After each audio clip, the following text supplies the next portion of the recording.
So I have theories on this. My theories are that the four turtles were based on the four Greek temperaments, which are basically four different psychological types that every person would fall under.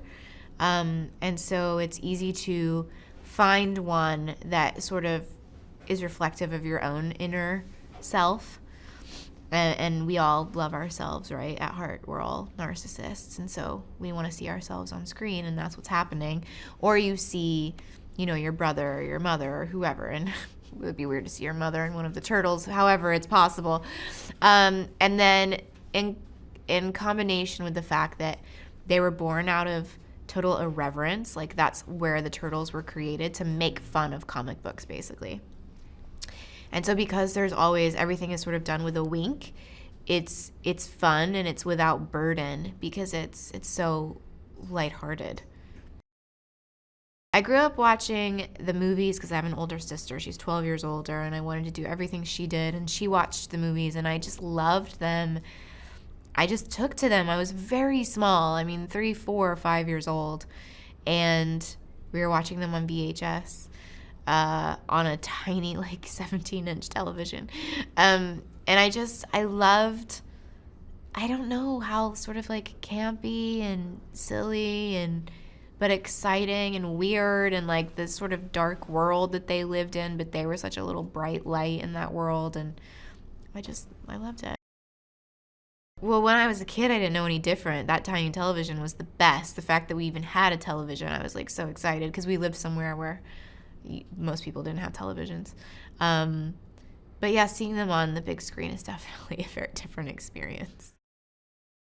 So the new movie definitely falls in line, I think, with the 90s cartoon. I feel like tonally that's where it lands. And then we see a few new villains. We do have Shredder in this movie, but we also have Bebop and Rocksteady, which hardcore fans of the cartoon comic would know. And we also have sort of the master puppeteer, which is Krang, and he is a alien brain creature who lives inside the stomach cavity of a humanoid robot that he built. A lot of people love Casey Jones. So Casey that character is sort of he's irreverent. He's sort of a very New York-y, in your face. He's a vigilante, sort of reckless. And there are some of those elements that still exist in the Casey that we have in our movie as well, who's played by Stephen Amell. April is broken into TCRI, which is where Baxter Stockman's lab is, and she's stolen something she shouldn't have, and she's being chased by the Foot Clan and cornered, and is stuck, and the turtles haven't come to rescue her yet, and all of a sudden a hockey puck comes flying in and takes down one of the foot soldiers, and at the end of it all is standing Casey Jones. Well, aside from the main villain, Krang, he's unleashed a plot or a device that could potentially destroy the world, basically. They're also fighting Bebop and Rocksteady, and they're trying to shut down a device that is opening up over New York City that poses a threat to the entire world and human existence.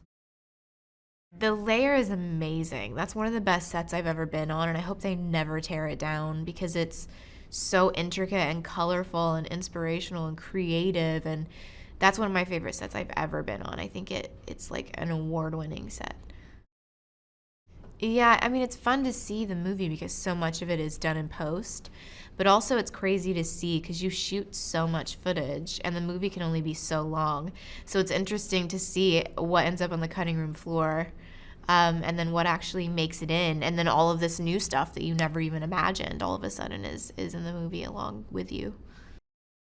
That is the goal. I think that's everybody's goal. We all have our fingers crossed opening weekend for good numbers so we can get greenlit for a third. I love that it spans so many different generations, that you have people in their 40s excited to see it because they grew up with it when they were younger, teenagers. And then you have little kids who have been introduced to it through Nickelodeon and the cartoon that's on now. You have, 4-year-olds, 3-year-olds that want to see it. So that's such an interesting thing that you don't usually get when you make a movie to reach so many different people. It's definitely a lot bigger. There's a lot more action than the first one. It's also way lighter. They focused a lot on the comedy and the relationship with the turtles. There's just more turtles, more action, more spectacle. I think between the last movie and this movie, April is still working for Channel 6, but she's more focused on just her relationship with the turtles and sort of being a undercover. She's like a bridge for them between the sewers and the rest of humanity and sort of helping them try and fight their turtle crime. I think all the stuff they shot in Brazil is pretty insane because it's just gorgeous. They shot at the falls and it's sort of mind-blowing, the scope of that, and to watch it, for me, because I also loved the cartoon when I was a kid, watching the final sequence with Krang and the turtles is pretty exciting because it just reminds me, it makes me feel like a 6-year-old again.